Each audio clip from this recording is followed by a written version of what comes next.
So the immigration crisis here in the United States keeps getting worse. The numbers are almost unbelievable at this point.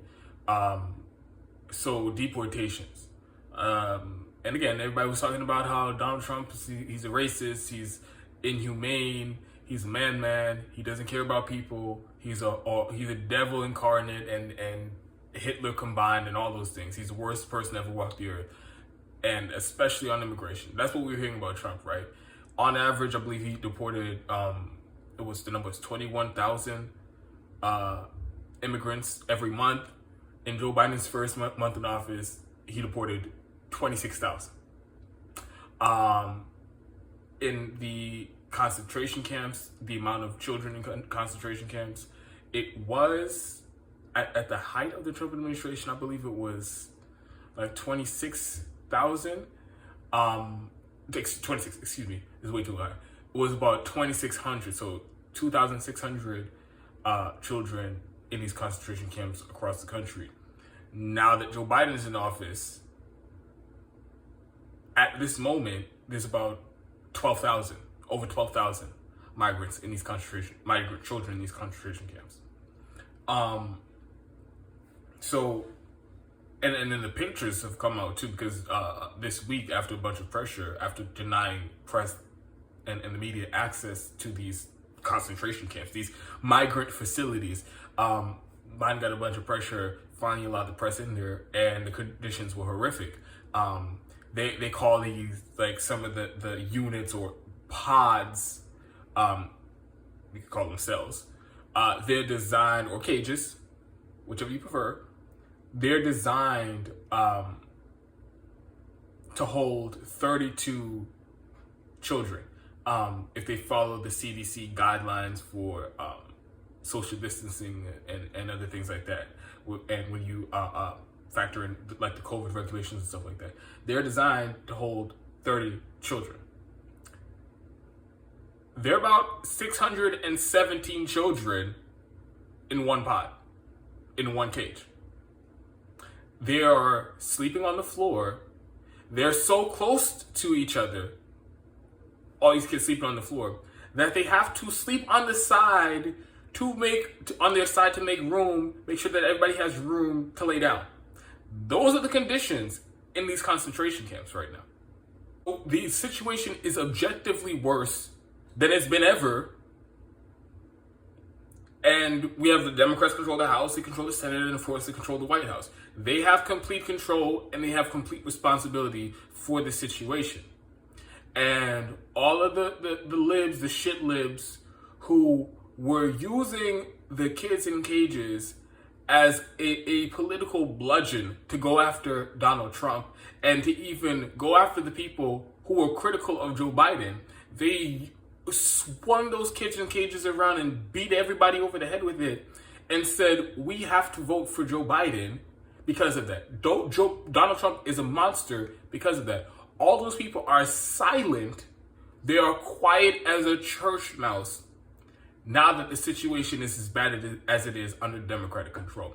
And one of the worst actors in all of this, AOC, who, when it was Trump and the Republicans overseeing these concentration camps, she turned on the waterworks, crying in committee hearings. She had all those photo shoots outside of the detention centers, the concentration camps under the Trump administration. All the theatrics, all of the show was there. Oh my God, this is the human rights violations. We need to abolish ICE. We need to abolish Customs and Border Patrol. We need to abolish all these agencies. These are human rights violations that are occurring here in U.S. soil, and we can't allow this. That was the rhetoric under Trump, and now she's a lot quieter. And when she talks about the situation, it's, we need to have more understanding. You guys, it's so complicated. The situation is so complicated. It's not as easy as, just letting all the kids go. It's just, it's so much work. It's so complicated. So now she's changing her tune, very quiet on this. She did one of her notorious, famous theater Instagram live streams, and she was asked about this, and her answer was not good. I mean, she said some of the buzzwords, the immigration buzzwords, to the people on the left like to hear. And I'll show you the clip in a little bit. But the answer was not good, and she didn't directly answer the person's question. Because the question was, why aren't you talking about the border crisis? Why aren't you talking about the kids in cages as much as you were when Trump was president? That's what somebody asked her. So I have the clip, show it to you. It's about a minute and a half, and I'm going to come back and break it down.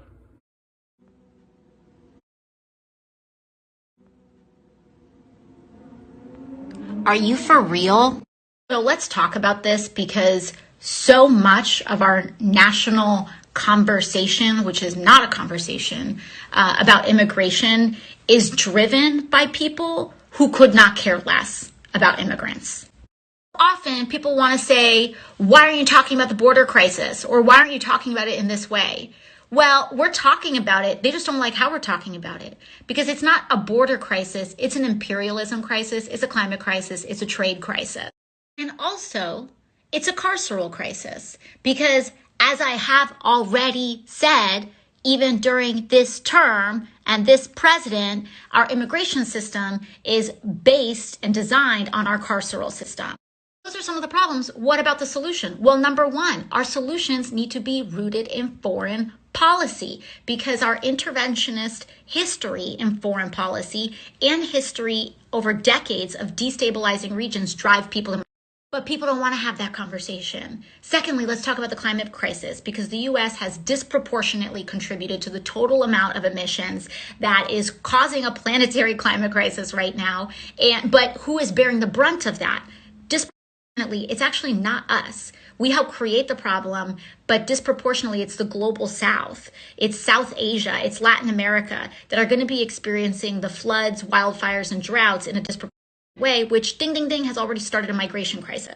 Again, so let me be very clear.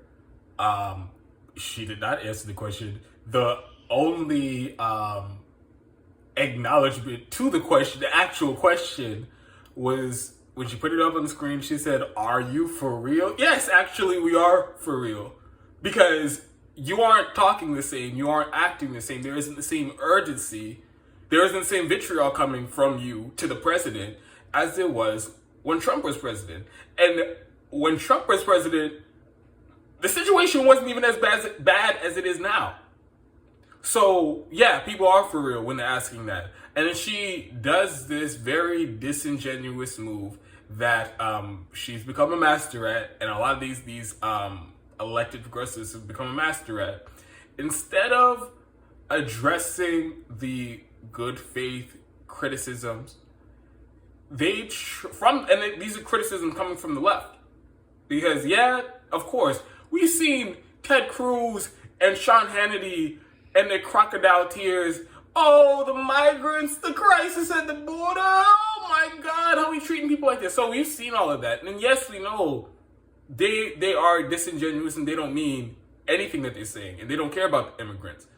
But there are many people on the left who do actually care about the immigrants and are outraged by the way that they're being treated, by the human rights violations. We were outraged under Trump, we were outraged under Joe Biden. And many of these people on the left are really want to know why it is you all aren't doing anything and why you aren't shaming Joe Biden into fixing this problem. But instead of actually addressing that, she tries to act like the only people who are bringing up the crisis at the border or bringing it up to her, I guess this is like, again, trying to swat aside the question. She's trying to act like the only people bringing it up are right-wingers who want to score political points on Joe Biden. And she even says that people bringing it up actually care the least about the immigration crisis or actually don't care about immigrants at all. And again, it's just disingenuous, and you're just completely dismissing the many, many people on the left who have genuine good faith criticisms and concerns about what's happening in these concentration camps. All right, then she gets to the buzzwords that I mentioned earlier. She says it's not a border crisis. There's a border crisis because a lot of the apprehensions and specifically the Customs and Border Patrol jail cells are on the border, and they're overflowing with migrants and children. So, yeah, there is a crisis at the border, and you even called it a crisis at the border when Trump was president. So she's trying to play semantics there. But anyway, let's move on. It is a crisis at the border, but she says, oh, it's not a crisis at the border. It's an imperialism crisis. It's a drug war crisis, and it's a trade crisis. Yes, I agree with you on all of those things. And she also says it's a carceral crisis because it's the way our immigration system is set up. We treat people who come across the border as if they are like violent criminals and they need to be detained. They need to be locked away as if they committed some type of violent offense or something like that. That's how our immigration crisis is set up. And once you come here, you're in those concentration camps, and then you have to make an appeal or something like that for asylum or whatever it is. So instead of treating them like human beings, refugees fleeing their country for safety, we treat them like criminals. So yes, again, she's right about that. The right words are coming out her mouth about that. But she's saying these things as if she's a passive observer, as if she's not one of the most influential political figures in this country, as if she doesn't have the ability to write legislation or to put pressure on the executive branch, to put pressure on Biden to change the way we deal with migrants coming into the country. She admits it's a carceral crisis. So where's the legislation? Where's her policy proposal to make it so that immigrants that come to this country, with paperwork or not, when they come across the border, instead of locking them up in concentration camps, instead of locking them up in these private prisons, because that's what they are. A lot of people who build private prisons also build and run private prisons, also build and run these concentration camps. So instead of treating them like criminals from the jump, how about you let them come into the country, allow them to fill out the proper paperwork, and I don't know, put them in and have like some sort of halfway house situation where they get assigned a house, a room or whatever, and they're allowed to leave the house, but that's like sort of their residence at the time. They go through the process, and you don't have people in concentration camps like that. We can set it up like that, or have them in hotels or whatever it is, where they're free to go. You don't have to separate families or anything like that. You can write policy to make that the case. Why haven't you? And you've been talking about this crisis since Donald Trump. So and you say this is the problem. Okay, where are the solutions? And then another point to be made about it's carceral crisis, the crisis in these with the migrants. Okay, but you voted for, not only you voted for, you sheepdogged millions of people into voting for one of the most influential architects of our mass incarceration crisis here in the United States. Joe Biden he's arguably more responsible for the mass incarceration crisis in the United States than any living politician. And instead of saying, this is a red line for me, the way that Joe Biden so flippantly throws people in prison for offenses that don't require it. You remember when he was trying to pass the crime bill, he was bragging about how they had the death penalty for everything but jaywalking. So somebody who is gratuitously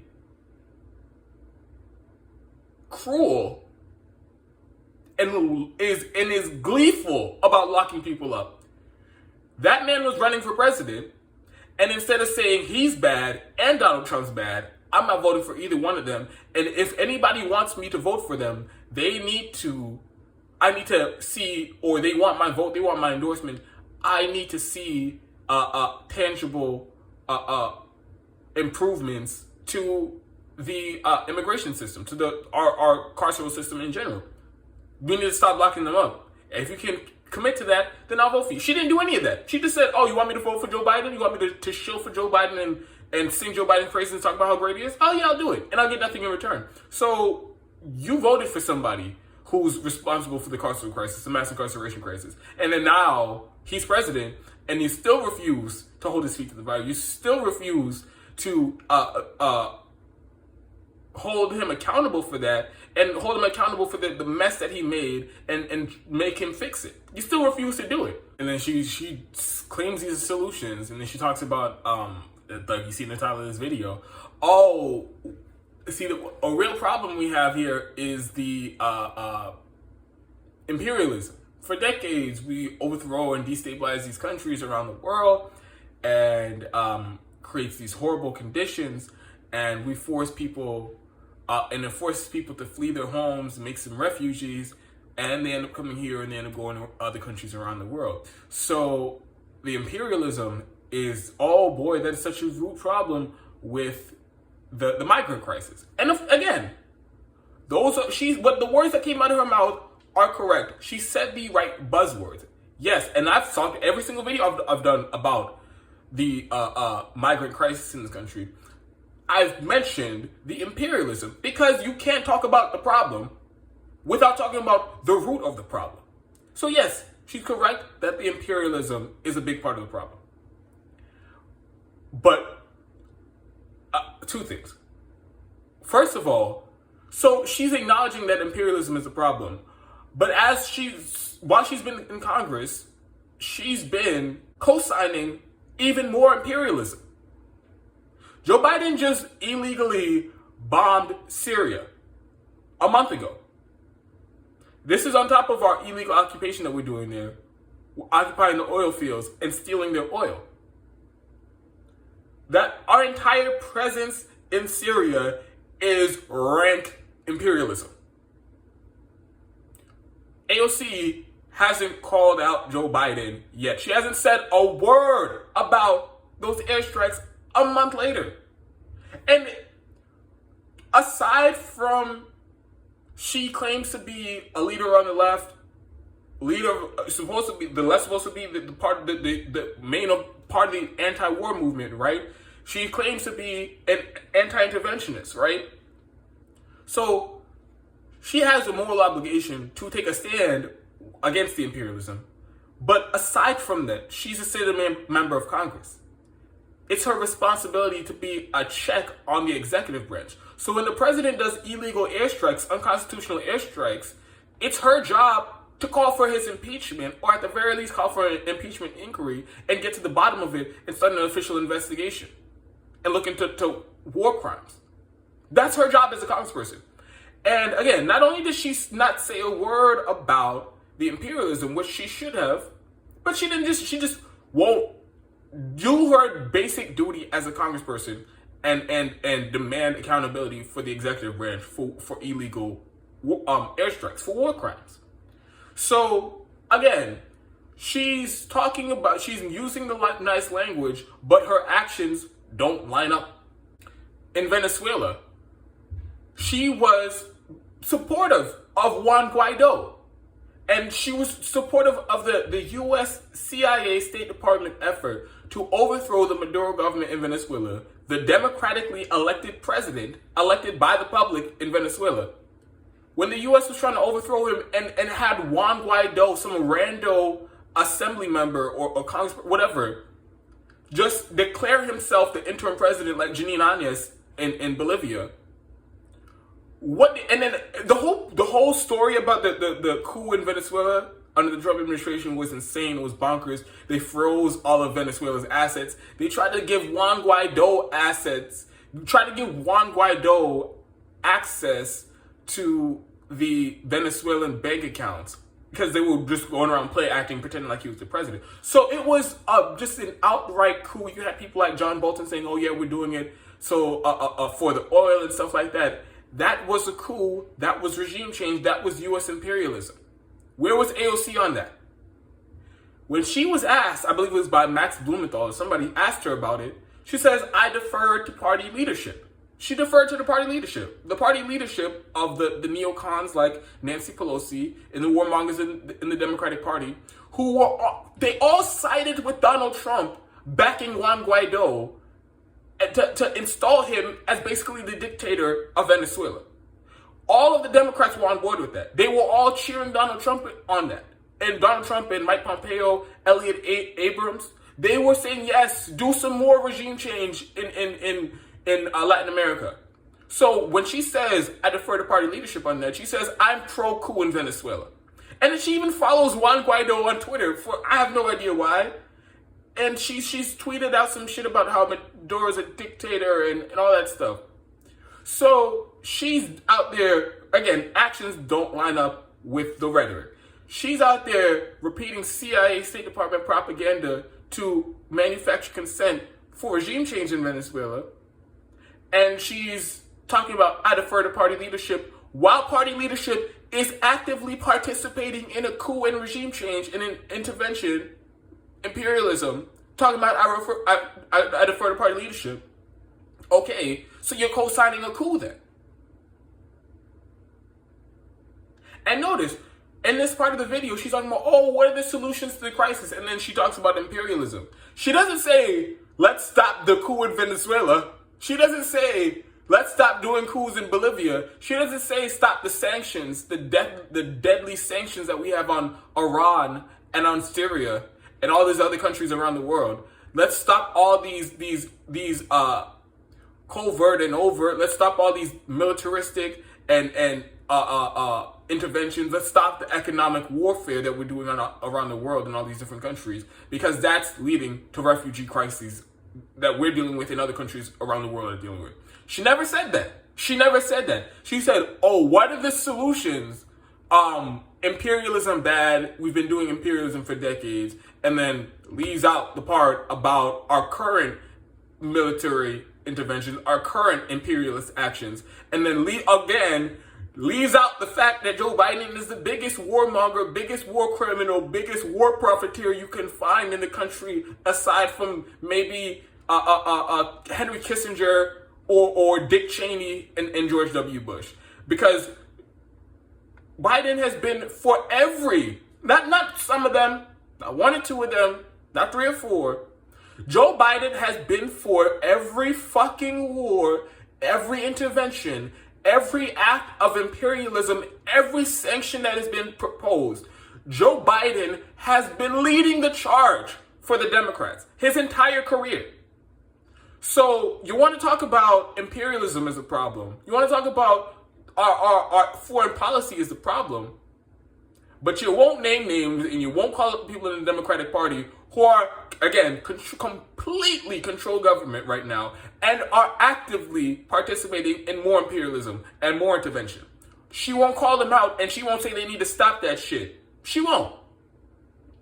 So, and again, you voted for him. You voted for the person who, again, was back all of the imperialist acts that have destabilized all these different countries that these refugees are coming from: Guatemala, Honduras, Ecuador, Haiti, let's say El Salvador already, Chile, wherever these Mexico, wherever these refugees are coming from. Joe Biden had an active role in the imperialist actions, and you went and voted for him and didn't get any guarantees that he would stop doing that shit, even though it was clear he would come into the White House and be just as hawkish and just as militaristic and just as imperialistic as he's ever been. You voted for him anyway. You sheepdog people into doing it. And then now he's president. He has defense contractors and war profiteers running foreign policy. His Secretary of Defense just was sitting on the board of Raytheon as he was being confirmed by the Senate. Got over $1 million payout from Raytheon. And since he's been there, the 2 months he's been there, nothing but weapons contracts and no bid contracts to his former employer Raytheon and other defense contractors. Nothing but more imperialism and funding the war machine. That's what Joe Biden has done since he's been president. Illegal airstrikes, continue the genocide in Yemen, continuing sanctions, adding even more sanctions on countries around the world, making economic crises even worse around the world, making refugee crises even worse. That's what Joe Biden is doing. And you still won't call him out. You still won't say he's directly responsible, and people should be protesting Joe Biden. They should be protesting outside of Joe Biden's, outside the White House, outside of Congress, until he closes those concentration camps, until he ends the U.S. imperialist actions in all those different countries that are creating those conditions that people have to flee from. She won't say it because she won't cross the leadership of the Democratic Party. Second verse, same as the first. The story is always the same. They have the nice words, they have the nice rhetoric, but they have no follow-through. And they won't do the necessary action. They won't organize the necessary direct actions to combat the problems. And again, like to touch back on the beginning of the video, the original question was, why aren't you talking about the border crisis? Why aren't you talking about kids in cages like you were under Donald Trump? She did not answer that question at all. That is a valid question. Instead, she did a whole bunch of talking around in circles and basically said imperialism is a problem and said nothing about the imperialist actions that she continues to support, which is causing the refugee crisis. So hypocritical, as you'd expect. Typical politician answer, talking around in circles, and by the time you finish answering the question, people forgot what the original question was, and you know damn well you didn't answer it. So there you go. Even more proof of AOC being a typical politician. And I didn't even get into her DSA interview that stirred a whole bunch of shit over the weekend. I might have to do a separate video about that. But yeah, AOC being AOC.